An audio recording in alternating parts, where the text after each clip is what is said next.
Buenas noches, esta es la tutoría número 2. Bueno, esta es la tutoría número 2 de Matemática para la Computación 2. Entonces, cualquier cosa, cualquier duda me escriben. Si tienen alguna idea, algo, me pueden escribir, no habría problema. Entonces,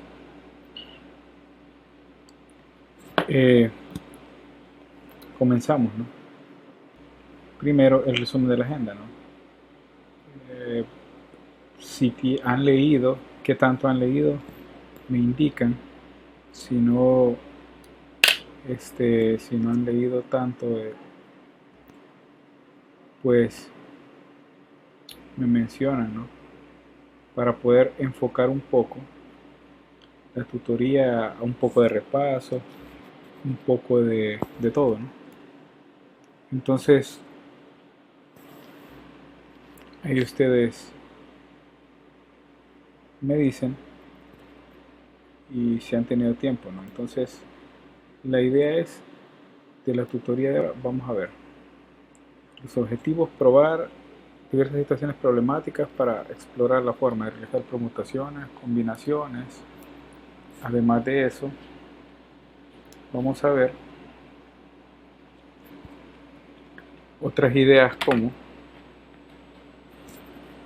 lo de principio de las casillas y otras propiedades de probabilidad, ¿no?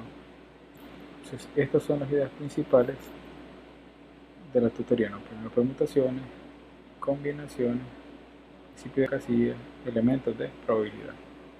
Todo eso vamos a desarrollar en la tutoría de ahora. Esa es la idea.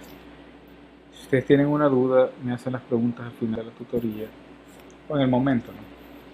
Entonces, primero vamos a empezar con el principio de la adición, ¿verdad? Regla de la suma. Entonces la idea es, si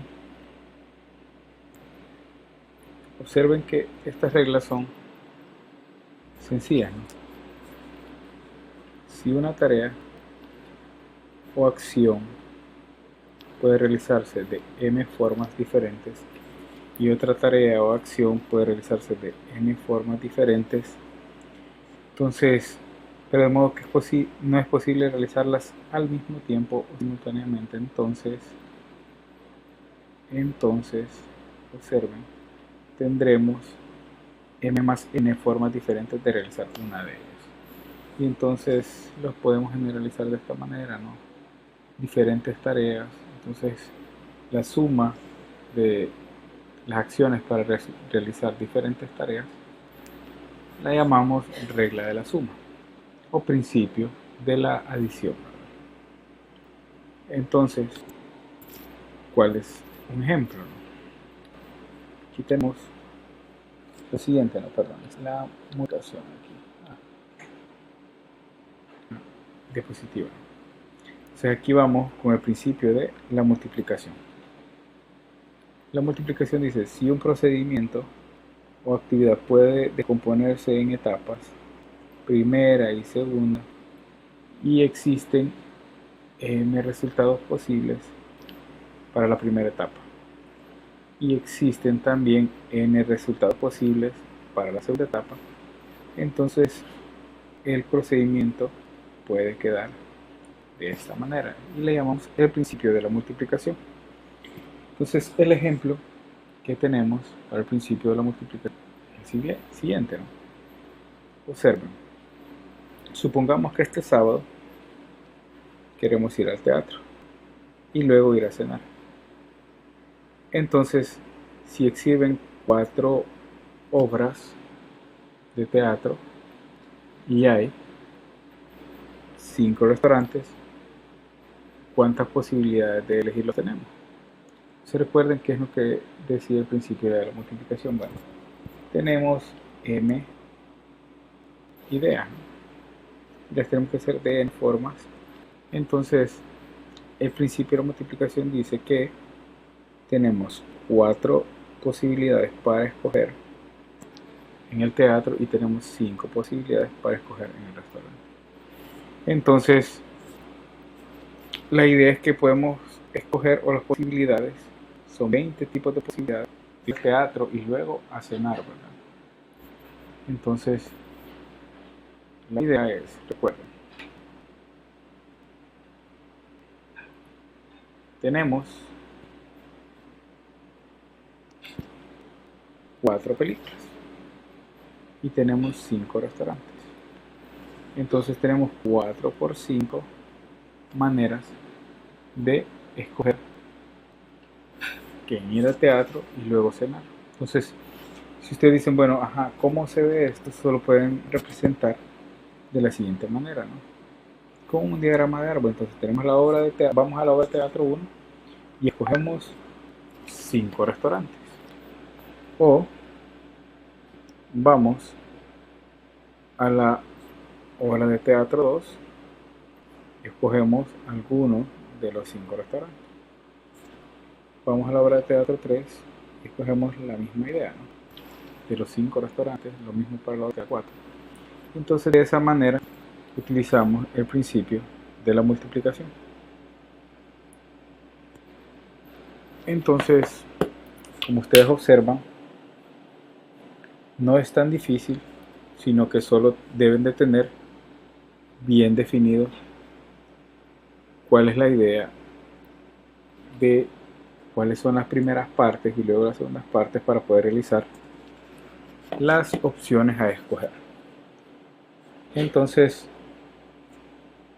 si observan, no tiene tanta dificultad, ¿verdad? Entonces, esa es la idea para el principio de la suma y la multiplicación. Luego, ¿qué hacemos? Bueno, ahora vamos con las siguientes ideas, ¿no? Permítanme. Entonces, no.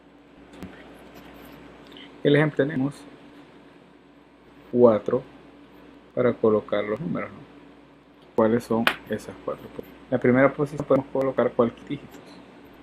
Podemos colocar 10 dígitos en la segunda. Y así. Entonces, ¿cuál es la idea? Bueno, para la posición 1 podemos colocar esto, ¿verdad? Para la posición 2, estos 10 dígitos. Y para la posición 3, otros 10 dígitos. Entonces observen que para hacer todo, podemos colocar 10 a la 4 dígitos. Entonces, esa es la idea del principio de la multiplicación. Si ustedes observan,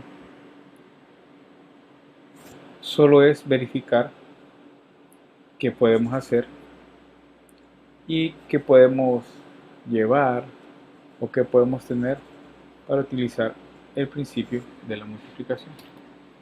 Si observan, no es nada difícil, ¿no?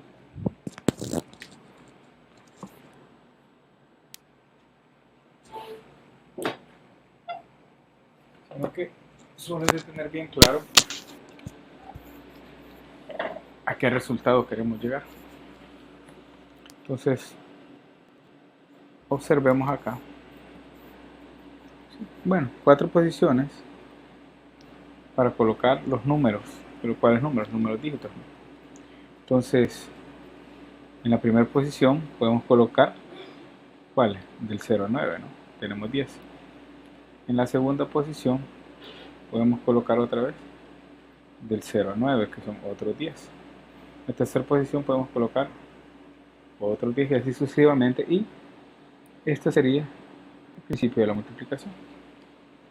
Entonces, luego vamos con otro ejemplo. Entonces, una sala de lectura tiene 5 puertas.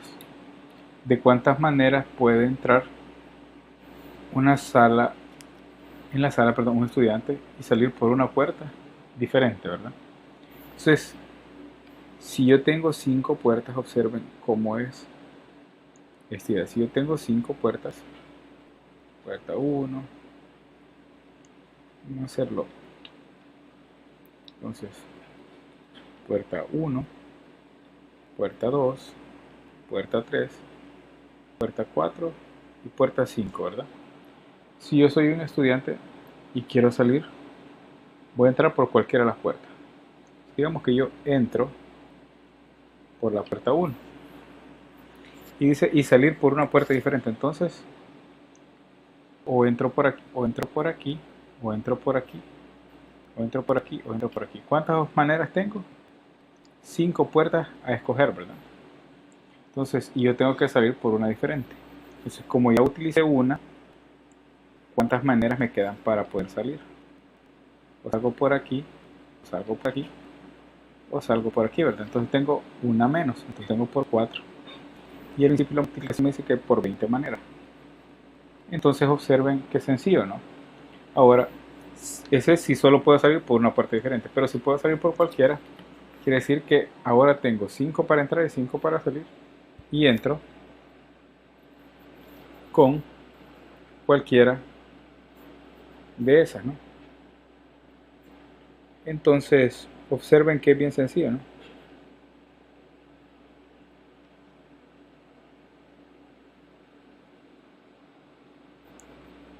Entonces, ese es el principio de la multiplicación.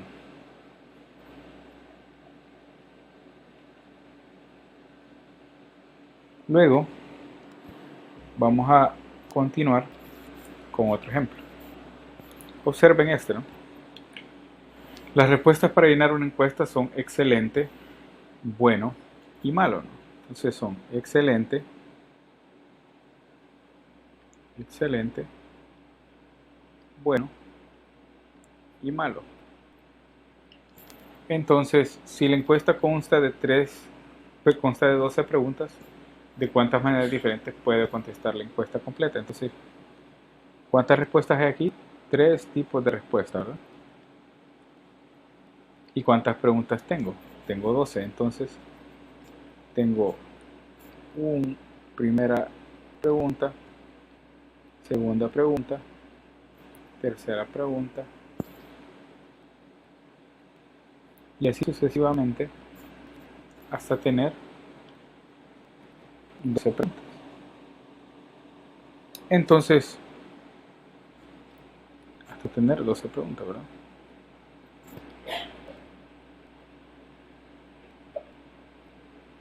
Entonces quiere decir que para la primera pregunta yo puedo responder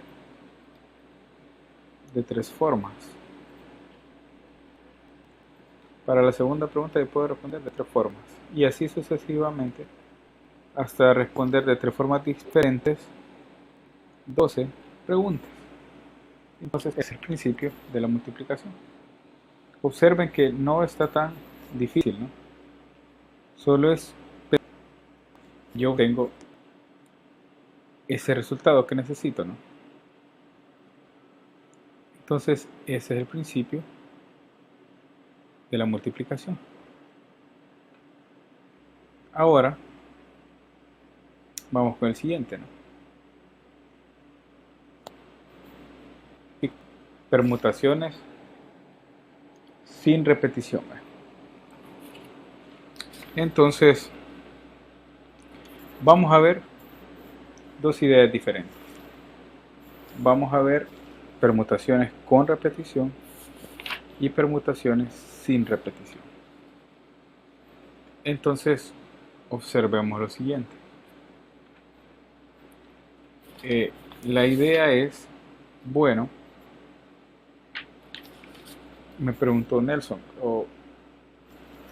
¿cómo yo sé diferenciar permutaciones de combinaciones? Bueno, en combinaciones y permutaciones yo puedo tomar mi elemento, véanlo de esa manera, entonces no lo puedo, sin repetición quiere decir que si yo uso un elemento no lo puedo volver a regresar. Entonces esa es como la idea. En combinaciones yo puedo utilizarlo las veces que lo necesite el elemento, ¿no? Dependiendo de la condición del problema. Entonces esa es como la idea general, ¿no? Entonces, ¿cómo se ven las permutaciones? Bueno, si podemos utilizar la siguiente, ¿no? Si yo tengo una permutación de m elementos, esto quiere decir que es m factorial.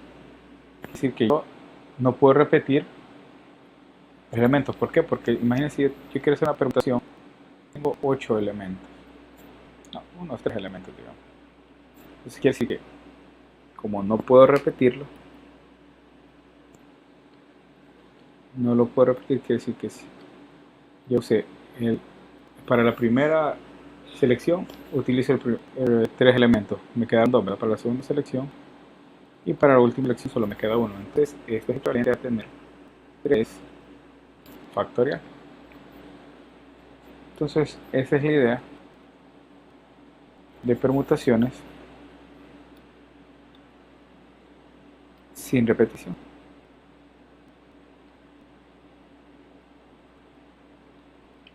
Entonces un profesor dispone de 8 lugares individuales para sentar a 5 alumnos. Observen, yo tengo 8 lugares y quiero sentar 5 alumnos. Entonces 8 lugares y voy a sentar a 5. Entonces, ¿de cuántas maneras los puedo ubicar? Recuerden que aquí viene la diferencia, ¿no? Si yo asiento a uno, no puedo volver a mover esos estudiantes, ¿no? Entonces, eso es lo que hace la permutación, o en eso se hace la gran diferencia, ¿no? Entonces, si yo tengo la siguiente idea, entonces mi fórmula general de permutación es n permutado k. Entonces, esto hace igual a n factorial.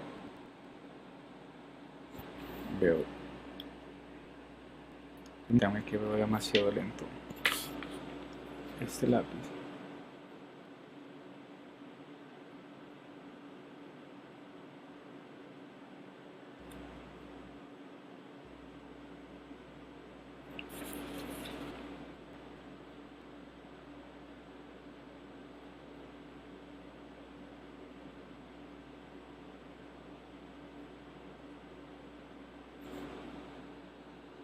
No, a ver.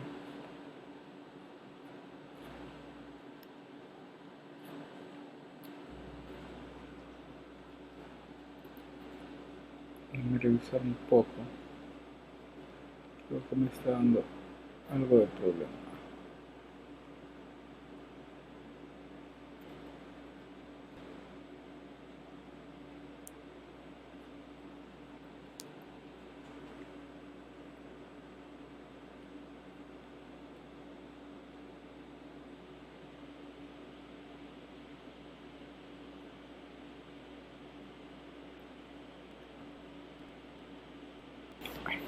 Vamos a ver.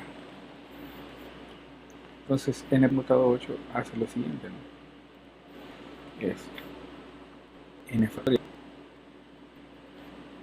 por n menos k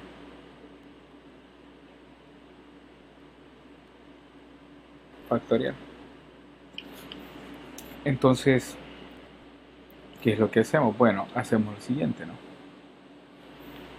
Tengo 8 lugares, entonces en los 8 lugares yo voy a sentar 5 personas. Eso quiere decir que voy a hacer 8 factorial por 8 menos 5 personas, ¿no? Y esto es 8 factorial sobre 3 factorial. Y al resolver esto, pues ustedes escogen cómo lo resuelven. Entonces recuerden que ahí esto es 8 por 7 y así sucesivamente por 3 por 2 por 1 y abajo es 3 por 2 por 1. Si lo simplifican a mano es esto y les queda 8 por 7 por 6 por 5 hasta por 4 y ese es el resultado de hacer esa permutación. Pero recuerden, observen la diferencia. En esta permutación yo lo que hice es que, bueno, tomé de los 8 lugares y no puedo repetirlo, entonces tomé los estudiantes, y si yo ya senté a uno, no puedo sentar a otro, ¿verdad? Entonces, aquí están los lugares. Entonces, 5, 6, 7 y 8. Entonces voy a sentar 5 estudiantes, ¿no? 1, 2, 3, 4, 5. Tomo uno de estos y lo siento aquí. ¿Cuántos me van sobrando? 4. Tomo estos y lo siento acá. Así. Entonces observen que ya no puedo levantarlo y sentarlo. Entonces, luego vengo y digo, no, bueno, hoy voy a ubicarlo de otra manera, ¿no? Entonces, ubico este aquí, ubico este ahí mismo, ubico este acá y este al final. Entonces así, y bueno, y así empiezo a hacer las permutaciones, pero como ya los hice, los ubiqué, ya no puedo levantarlos, ¿no? Entonces esa es la idea. Luego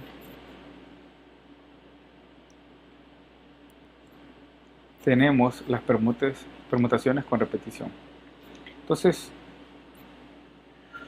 ¿qué indica las permutaciones con repetición? Bueno, es que si dentro de las permutaciones existen términos con características iguales, ¿no? Podría decirse. Entonces, observemos, tenemos la palabra verde. ¿Cuántas palabras podemos formar con todas las letras de la palabra verde? Es decir, ¿cuántas permutaciones de 5 se pueden formar? Observemos que no puede ser esto, ¿verdad? 5 factorial. ¿Por qué? Porque la letra E está repetida. Entonces aquí está la característica, ¿no? Que tenemos 2E. Entonces, esta idea, ¿qué hace? Bueno, estas las llamamos permutaciones con repetición. Pero, ¿cómo funciona? Bueno, tenemos, observen, de un total de m palabras, y lo vamos a tener, o de un total de m cosas o m sujetos. Entonces, yo escojo tantos con la misma característica, tantos con esa característica, y así sucesivamente. Entonces nos queda una fórmula de esta manera, ¿no? Entonces, ¿qué es lo que hace esa fórmula? Observen que esa fórmula lo que nos da es lo siguiente, ¿no?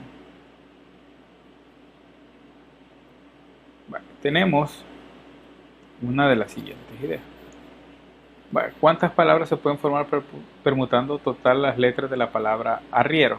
Entonces, observen que, ¿cuántas son? 1, 2, 3, 4, 5, 6, 7. Entonces, usando la misma técnica, podemos verificar que el número de filas será correspondiente a la permutación R1, R2 y R3. ¿Cuánto es esa fila?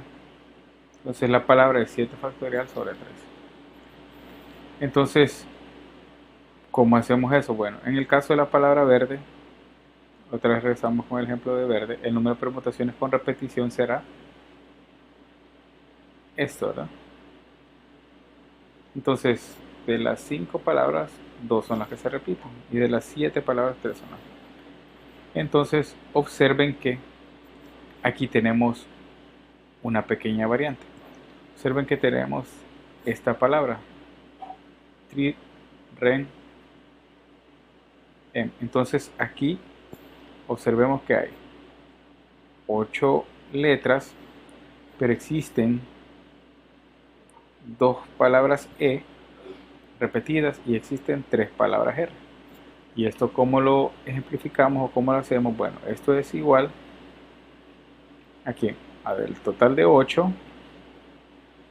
Yo tengo 2 palabras repetidas y tengo esto aquí repetido. Entonces, esa es la idea de las permutaciones con repetición. Observemos este otro ejemplo, ¿verdad? Que es la misma idea. Es lo mismo, ¿no? Entonces, ¿cuántas palabras se pueden formar permutando todas las letras de la palabra tri, re, me. Entonces calculamos la misma técnica, ¿no? Para organizar, observamos cuántas veces repite R, cuántas veces repite E, y entonces utilizamos el principio S. Entonces observen que es bien sencillo, ¿verdad? No tiene tanta así como cosa técnica, ¿no? Entonces tenemos la siguiente, ¿no? De cuántas maneras podemos permutar la palabra desoxirribonucleótido, ¿no? Entonces observemos lo siguiente. Bueno, ¿cuántas veces se repiten las palabras, ¿no? En total son 20 letras. Entonces, de las 20 letras que tenemos, la palabra E aparece 2 veces. La letra D aparece 2 veces. La letra O aparece 4 veces. La letra I aparece 3 veces. La letra R aparece 2 veces. Entonces, vamos a utilizar la terminología del libro, que de un total de 20 letras, las palabras que se repiten, hay una que es 2 veces, 4 veces, 3 y 2. Entonces son todas estas que hemos seleccionado. Entonces, ¿cómo se ve eso en términos de permutaciones? Con repetición se ve del total. Yo tomo primero 2 factorial, 2 factorial, 4 factorial, 3 factorial y 2 factorial. Entonces eso nos da la manera en el cual nosotros podemos permutar las letras de esa palabra, ¿no? Entonces observen que no está tan difícil, que es lo que vamos a observar. ¿Qué características son las que se repiten, ¿no? Entonces, en este caso son palabras. Y observemos que si se repiten tantos, la E 2 veces, la D2, la O4, la I3, la R2, entonces podemos formar nuestro conjunto de permutaciones con repetición y así obtener nuestro resultado. Entonces, observen lo siguiente. Luego vamos a hacer lo de permutaciones circulares. Entonces lo de permutaciones circulares es, observen la idea general, ¿no? Entonces yo tengo n el total de elementos que yo deseo permutar, ¿no? Pero lo voy a hacer de manera circular. Entonces observemos que si yo quiero cambiar este con este, es una permutación. Igual manera con este, igual manera con este. Entonces si este es el inicio y este es el final, si yo lo cambio con esto, quiere decir que hay un n-1 maneras de permutarlo. Entonces esa es la idea de permutaciones circulares. Entonces, ¿de cuántas formas diferentes podemos sentar 5 niños alrededor de una mesa circular? Tenemos 1, 2, 3, 4, 5. Me quedo bien feo así. Entonces tengo mi mesa circular. Voy a sentar 5 niños. 1, 2, 3, 4 y 5. Entonces tomo y siento el primer niño. Entonces voy ubicándolo y observen que haciendo esto, de ahí, si yo empiezo aquí, ¿verdad? Si empiezo aquí, empiezo esto y esto. Entonces, para ubicarlo, entonces dejo uno fijo. Observen, siempre dejo uno fijo, ¿verdad? Fijo 1. Entonces, como fijo 1 quiere decir que tengo n-1 casos, ¿no? Entonces las permutaciones circulares de 5 es n-1 factorial por el que fijo. Entonces esto quiere decir que si tengo que sentar 5 niños, yo lo que tengo son 4 factorial opciones para sentarlo. Entonces esa es la idea de las permutaciones circulares. Solo es como es circular, fijo 1 y muevo los demás, ¿no? Entonces esa es la idea. Si observan, no está tan difícil, ¿no? La idea es fijar y entonces luego de fijar ya obtengo mi cantidad de permutaciones, ¿no? Entonces vamos ahora a la combinación. Entonces, ¿cuál es la diferencia? Observen que si yo tengo m elementos, las combinaciones de orden n, entonces a todos los subconjuntos de n elementos. O sea, yo puedo formar, si yo quiero, bueno, ahora voy a combinar esto con esto con esto. Siempre tengo los m elementos. No me ha cambiado no me ha cambiado la cantidad de elementos que yo voy a formar, ¿no? Entonces recuerden que también pueden decir que en las permutaciones el orden sí importa, en la combinación no es tan importante el orden. Entonces esa podría ser como otra manera de explicarlo. Entonces, ¿cómo funciona una combinación? Bueno, si yo tengo, lo represento así, ¿verdad? M combinado n, y entonces esta es la fórmula. Observen que la de la combinación es de tantos elementos, yo combino esto y me queda que m factorial es m menos n factorial por n, ¿verdad? Recuerden, esta es la combinación. Y la permutación era permutación de m combinado n, podemos decir así para que vean, es m factorial m menos n, ¿verdad? Observen, esto es permutación.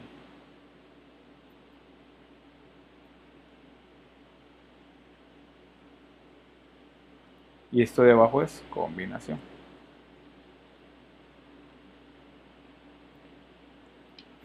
Entonces, recuerden, en las combinaciones el orden me es indiferente, ¿no? Como uno, el orden me es indiferente. Y en la permutación sí debo ir respetando eso, ¿no? Entonces, mucho cuidado en esa idea. Entonces,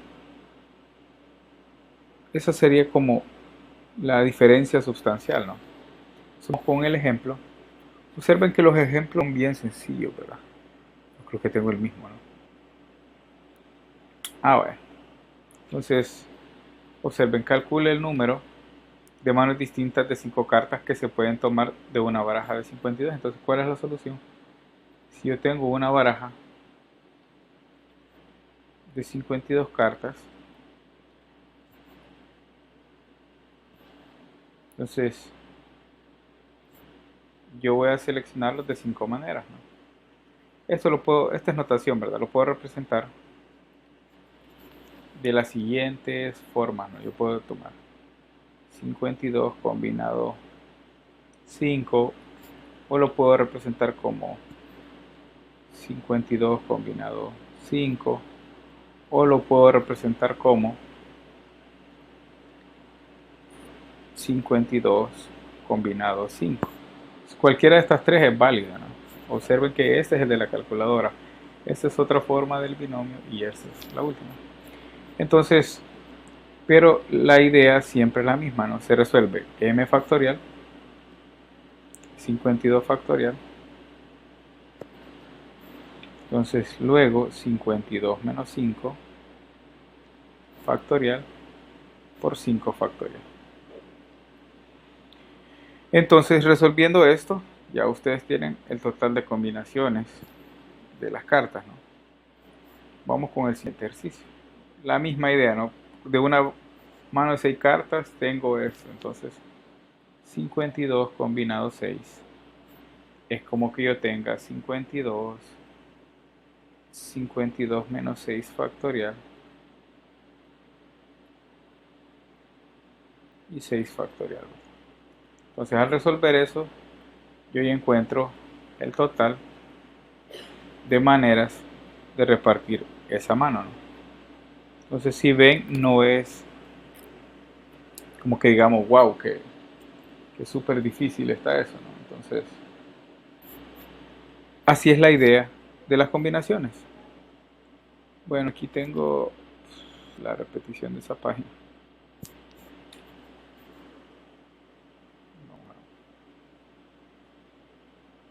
Entonces, ahora vamos con las combinaciones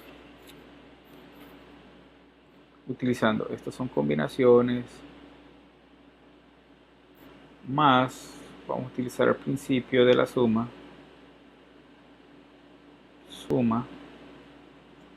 más el principio de la multiplicación, ¿verdad?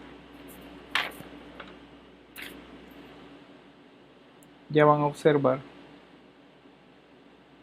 de la multiplicación.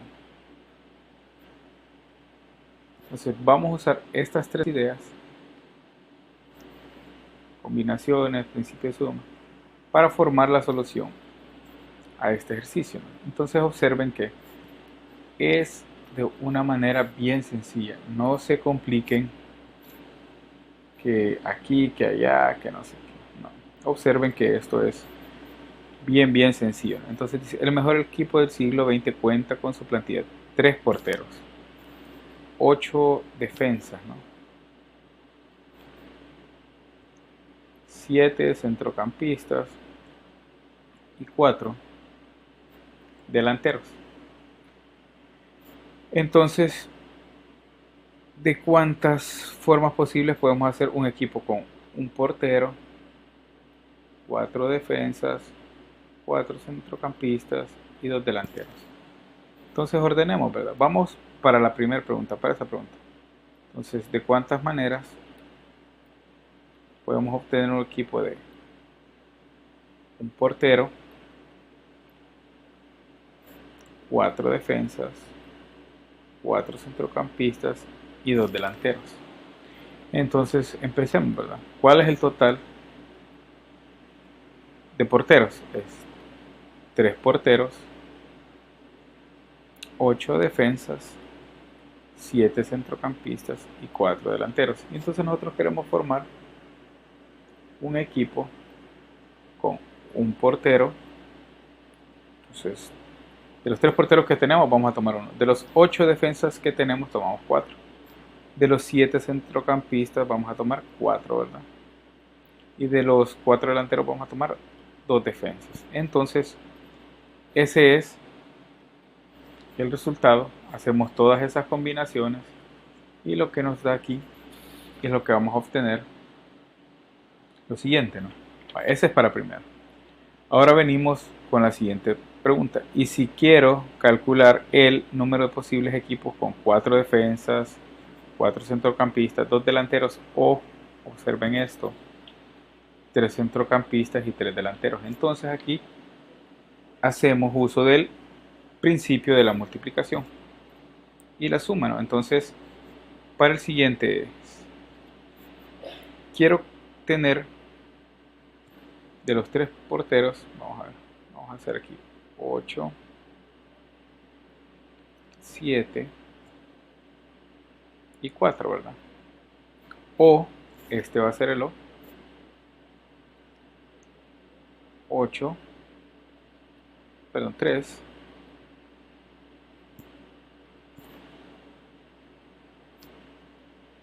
8, 7 y 4, ¿verdad? Entonces nos dice, ¿qué nos dice la primera pregunta? Entonces nos dice que quiero hacer el número de arreglos posibles, 4 defensas o bien 4 centrocampistas. Entonces los defensas eran 4 defensas y bien 4 centrocampistas. Entonces estos quedan de la misma manera. Aquí es donde apliqué 4 defensas y bien 4 centrocampistas y 2 delanteros, ¿verdad? Entonces, o, nos dice aquí, o, que es la suma, 3 centrocampistas y 3 delanteros. 3 centrocampistas y 3 delanteros. Y aquí no modifico nada. Entonces, realizo todas estas combinaciones y sumo estos resultados y me tiene que dar aquí la manera en que yo hago los equipos con esa condición de literal A y literal B. Entonces, esa es la idea para desarrollar ese ejercicio.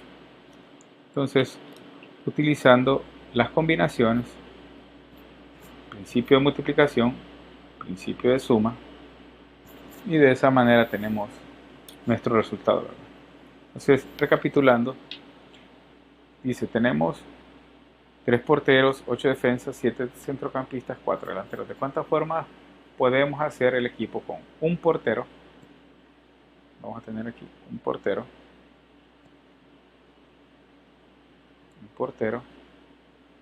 4 defensas, 4 centrocampistas y 2 delanteros. Entonces luego dice, bueno, mantener fijo el portero y los defensas. Entonces solo modificar los centrocampistas y los delanteros. Y la misma idea, mantener fijo estos, el portero y el defensa, y modificar los centrocampistas y el delantero de nuevo. Entonces, esa es la idea general. Entonces tenemos dos posibles casos para poder aplicar las ideas de combinación, y ahí es donde tenemos el principio de la suma. Entonces ahora vamos con el principio de las casillas, ¿verdad? Entonces el principio de las casillas también lo llaman el principio del palomar, no es conocido como eso. Entonces la idea es la siguiente, ¿no? Bueno, les dicen, si nosotros,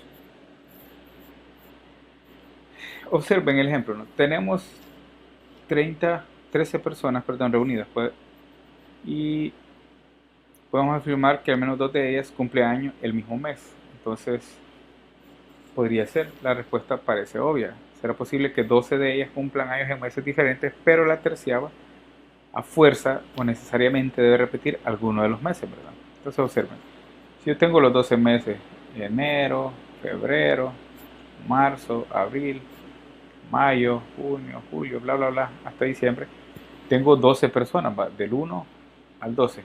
Entonces viene una tercera y esta tercera deberá cumplir años en cualquiera de estos meses. Entonces, el principio de casillas nos dice eso, de las casillas, que si yo tengo n eventos aquí, o lo vean como el principio del palomar, yo tengo n eventos y tengo más personas, o tengo más elementos para asignar a esos m eventos, entonces más de algún evento va a tener 2 personas, ¿no? Entonces el principio del palomar dice que si yo tengo n nidos y tengo m palomas, pero hay más palomas que nidos, entonces al menos un nido va a tener 2, ¿verdad? Entonces eso nos dice el principio de las casillas o del palomar. Entonces ya aquí, visto como un teorema, es esta idea. Entonces si tengo n objetos a casillas y tengo menos casillas que objetos, o sea, alguna casilla va a tener 2 o más objetos, ¿verdad? Ya de manera seria, de manera de teorema. Entonces tenemos el ejemplo. Si yo escojo 5 números cualesquiera, del 1 al 8, entonces 2 de estos deberían de sumar 9, ¿no? Y observemos la solución. Vamos a construir 4 diferentes conjuntos, ¿no? Entonces, que sumen 9. Yo tomo 5 números, 1, 2, 3, 4, 5. Entonces, tomo 2, este me podría dar 9, ¿no? Si yo tomo 1 y 8, si yo tomo 2 y 7, si yo tomo 3 y 6, si yo tomo 4 y 5. Entonces, cada uno de estos números escogidos, por lo menos, al menos uno, deben de sumar 9. Entonces, este es lo que nos dice el principio de las casillas o del palomar. Que si yo voy a escoger algo, algún elemento, por lo menos deben haber más de esos, ¿no? Entonces, esa es la idea, así de manera un poco genérica, del principio de las casillas o principio del palomar. Entonces, vamos con lo siguiente, ¿no? El ejercicio. Dado 5 puntos cualesquiera,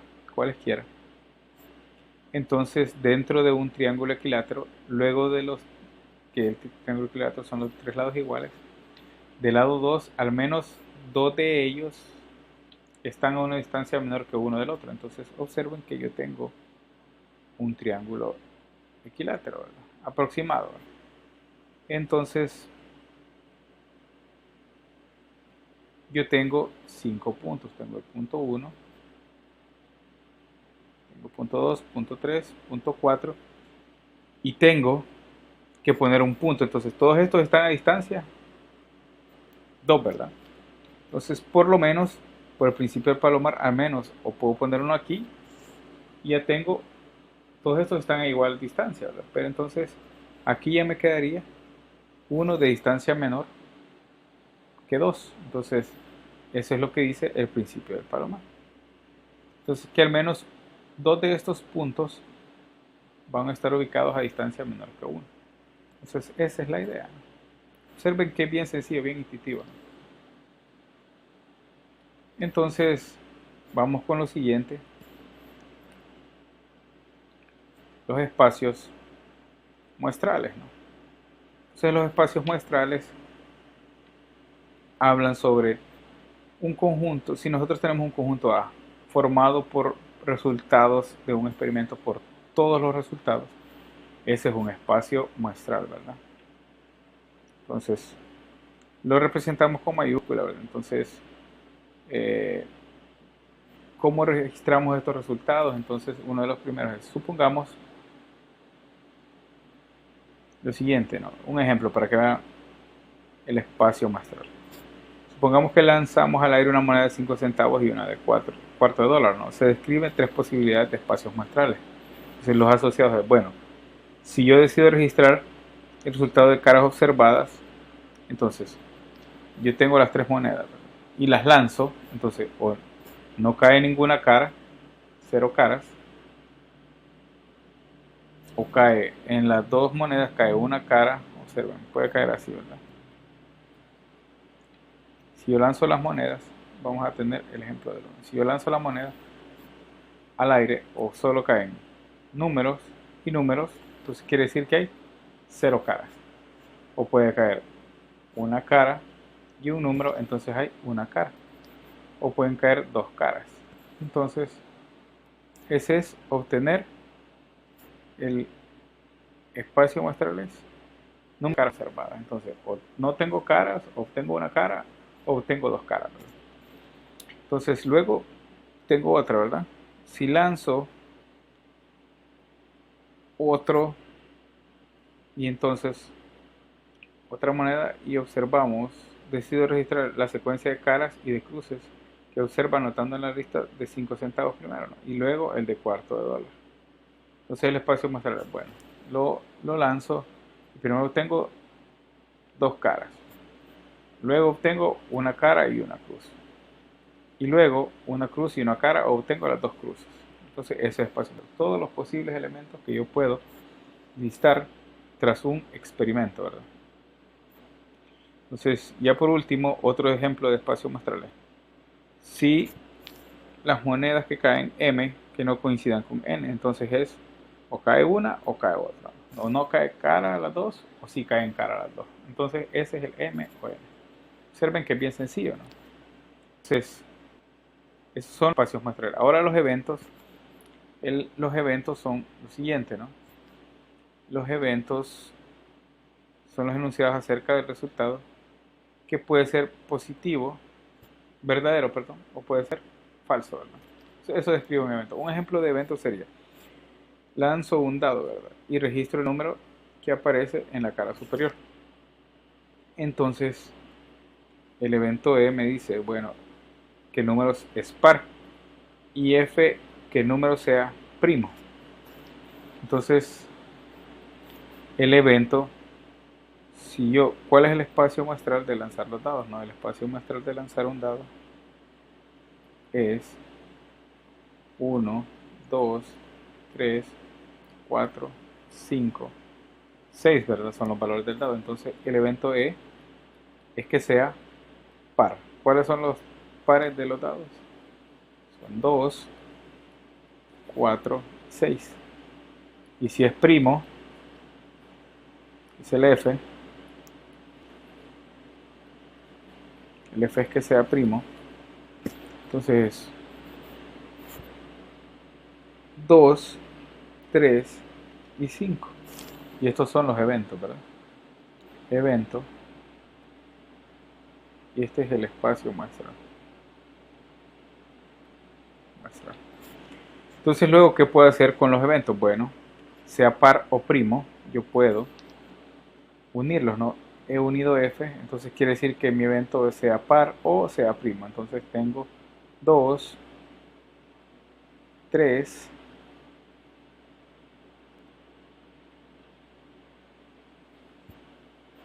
4, 5 y 6. Entonces es eso. Y entonces yo puedo también hacer intercepción de eventos, ¿verdad? Entonces, al hacer intercepción de eventos, ¿cuál es el único que coincide? Entonces, esa es la idea de los eventos. Si observan, no es tan difícil, ¿no? ¿Cuál es la parte como interesante? Bueno, yo tengo que ver qué es lo que me piden, ¿no? Mi espacio muestral es tal cosa, es este. Lanzar el dado, ¿no? Entonces mi espacio muestral es lanzar un dado, el lanzamiento de él. Entonces dentro de eso yo puedo definir ciertas observaciones que son los eventos. Bueno, el primero es si es par, el segundo es si es primo, o digo yo, bueno, ¿y qué pasa si es par o primo? Hago la unión, y si es par y primo, entonces hago la intersección, y ahí obtengo ya todos mis eventos, ¿no? Los que yo necesito. Entonces, eventos mutuamente excluyentes, ¿no? Esta idea es que si yo tengo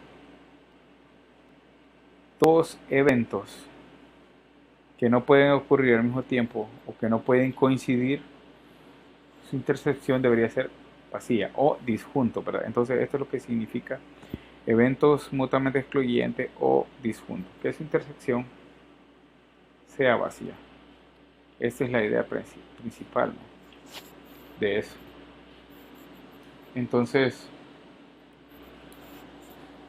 ¿qué hacemos con eso? Bueno, pues tenemos muchas cosas para hacer. Entonces, hay ciertas operaciones, ciertas ideas sobre los conjuntos que suceden cuando hacemos esto, ¿no? Entonces, bueno, vamos a describir cierto evento, ¿no? El ejemplo. Entonces el evento nos dice, bueno, describir el espacio muestral de experimento que consiste en extraer una bola de una bolsa que contiene 2 bolas negras, 3 bolas blancas, 4 bolas rojas y 5 bolas verdes. Entonces, describir el espacio muestral. ¿Cómo se describe el espacio muestral al extraer ese experimento, ¿no?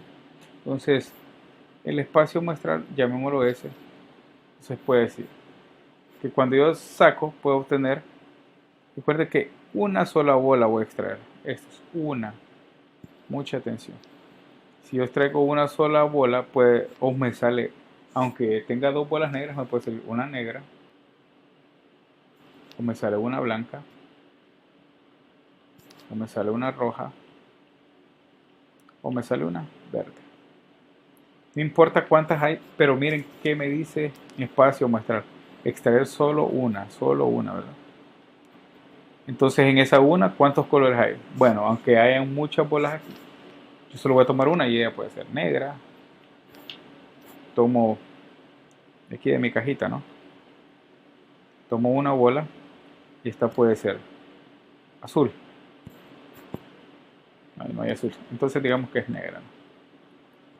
Puede ser una negra. Aunque aquí dentro haya muchas bolas negras. La otra puede ser una bola roja. O así de, bueno, ahora vamos a ver, extraigo otra. Entonces me puede salir una bola roja. Entonces luego puede salir una bola blanca o una bola verde, ¿no? Entonces esa es la idea. Si observan es bien sencillo, ¿no?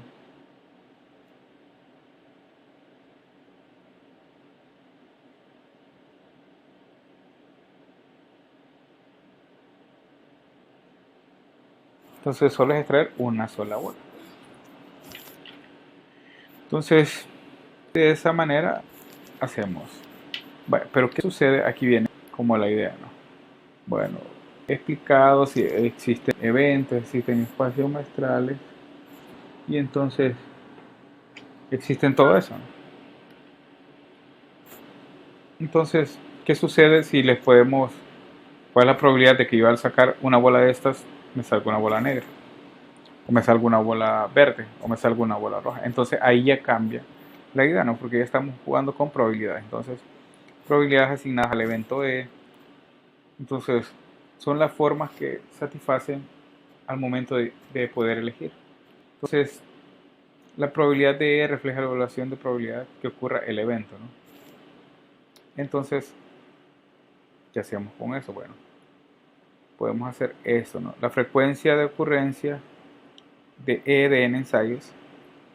Eso quiere decir que los casos favorables entre todo el total de casos posibles, ¿no? Entonces, esa sería la probabilidad del evento. Entonces, los favorables entre los posibles. Entonces, ¿qué podemos asignar? Y observemos. Bueno, yo tengo un evento que se realiza 2000 veces.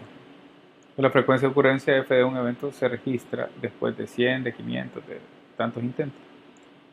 Entonces, y la tabla resume, bueno, yo tengo el número de veces que repetí mi experimento. Y esto es, al repetirlo tantos, yo lo obtuve 48 veces el resultado, que es lo que yo necesitaba medir. Si lo repetí 500 veces, 259, entonces, ¿cómo calculo la probabilidad de que ese evento suceda, no? De 48 veces que obtuve un ensayo, lo repetí 100 veces. Entonces, ya me queda esto. Entonces, si yo, observen, es NE entre el total. Es la misma idea, ¿no? De un total de 500 veces que hice el ensayo, 259 obtuve eso, entonces 259 sobre 500. Y así de esa forma nosotros vamos obteniendo las probabilidades. Entonces, regresemos a la idea de esto. Entonces, la probabilidad de, ya hemos seleccionar una bola negra. Entonces, ¿cuántas bolas negras hay dentro de la caja? Hay dos. ¿Y de cuántas hay en el total de la caja? 2 más 3 más 4 son 9, ¿verdad? Más 5 son 14, entonces 2 de 14. Entonces así obtenemos esa probabilidad. Observen que es bien intuitivo, ¿no? Entonces, si yo quiero sacar las blancas, probabilidad de bolas blancas, ¿cuántas tengo? 3 de 14 que hay en la cajita, ¿no? Entonces esa. Entonces hay ciertas propiedades a las probabilidades, ¿no? Que son muy importantes, que ustedes deben de respetar. Y esta, ¿verdad? Es súper importante. La probabilidad debe estar dentro de 0 y de 1. No pueden pasar de eso. Su probabilidad calculada, entonces no puede pasar de 1 ni ser menor que 0, ¿no? Entonces no existen probabilidades negativas y no existe tampoco probabilidades mayor que 1. Entonces también, si un evento ocurre siempre, o el evento que debe de ocurrir siempre, el seguro, el suceso seguro vale 1 y la probabilidad del evento vacío es 0. Si yo tengo eventos mutuamente excluyentes, quiere decir que no tienen nada en común, su intercepción es 0. Vacío, perdón, no 0. Entonces, al calcular sus probabilidades es la suma de cada una de ellas, ¿no? Entonces, lo mismo para la idea, ¿no? Aquí tenemos, considerar el experimento de hacer una moneda y anotar si resultan caras o cruzas. Entonces, ahí observamos qué sucede, ¿no? Entonces, nosotros, observen, la moneda no tiene algún defecto, entonces, que lo puede balancear, entonces nosotros no podemos influir sobre el experimento, ¿no? Entonces, ¿cuál es la probabilidad de que salgan caras? ¿Y cuál es la probabilidad de que salgan cruces? Entonces, observen que la probabilidad de que salgan caras, ¿cuál sería? Un medio, ¿no? Y la de las cruces es un medio, entonces, esa es la idea. La probabilidad de que salgan caras es 1 de 2, ¿verdad? La de cruces también es 1 de 2. Entonces, esa es la idea de las probabilidades. Y observemos que ambos sucesos tienen igual probabilidad de ocurrir. ¿Por qué? Porque la moneda está balanceada. Y aquí tenemos, supón un experimento en espacio muestral. Tenemos del 1 al 6, ¿no? Entonces, ¿cuál es la probabilidad? Dice, sea un evento que el resultado de un número par. Calcule probabilidad de E. Entonces, observen que hemos calculado que la probabilidad que encontrar uno es 1 de 12, la probabilidad de 2 es 1 de 12, la probabilidad de 3 es 1 de 3, la probabilidad de 4 es un sexto, la probabilidad de 5 es un cuarto, y tenemos así. Entonces, ¿cuál es la probabilidad de que caiga un número par? Entonces, ¿cuáles son los números pares? Bueno, los tenemos aquí, ¿verdad?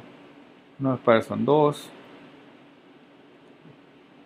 4 y 6. Entonces, ¿cuál es la probabilidad de que sea un número par? El evento es 2, 4, 6. Pero si sale 2, entonces la probabilidad de es, ¿cuánto la probabilidad que caiga 2? Es un 12, un doceavo. La de 4 es un sexto y la de 6 es 1 sobre 12. Entonces, sumando eso, es un tercio. Entonces, la probabilidad de que suceda que, dado esta distribución de espacio muestral, yo obtenga un número par. Entonces, así, observen que es bien sencillo, ¿no? Entonces, vamos con el siguiente. Aquí. Entonces, la idea es, para el ejercicio de la bola, ¿no? Es el que ya calculamos, entonces no es la gran idea, ¿no? Observen que es bien sencillo. Luego vamos con la relación de recurrencia. Entonces, la relación de recurrencia quiere decir que es una relación la cual utiliza el resultado anterior para suceder la siguiente, ¿no? Entonces, un ejemplo de ella sería un n factorial. ¿Por qué? Porque el n factorial, recuerden que si yo calculo n factorial, yo necesito n por el resultado anterior, así. Si yo necesito este, yo puedo hacer n menos 1 por n menos 2 factorial. Entonces, observen que yo voy necesitando el resultado anterior para analizar el siguiente, ¿no? Entonces, esa es la idea de la relación de recurrencia. Entonces, los ejemplos es, observemos que la relación de recurrencia dada como lineal homogénea, o si no es lineal homogénea, ¿no? Vamos a clasificarlo, ¿no? Entonces, lo de clasificar 1 es fácil, ¿no? Porque observen que esta tiene bn igual a negativo 3bn menos 1 menos 2bn menos 2. Entonces, esta es lineal de grado 2. ¿Por qué? Porque necesitamos estas ideas para que funcionen, ¿no? Y la 2, entonces, observemos que esta es una no lineal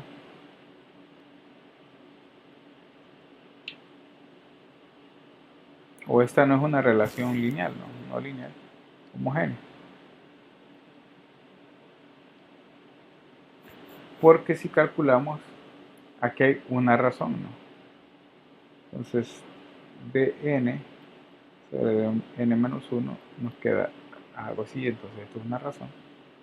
Entonces así obtenemos la clasificación, ¿no? Entonces, ustedes observan los resultados de la tutoría son sencillos, ¿no? Pero observen que todo esto está basado en ciertas ideas, ¿no? Entonces, hasta aquí llegamos con la tutoría. Espero, si tienen dudas, me escriben. Y si tienen dudas sobre la tarea, también me pueden preguntar. Me dicen, necesito algunas ideas, ¿no? Yo con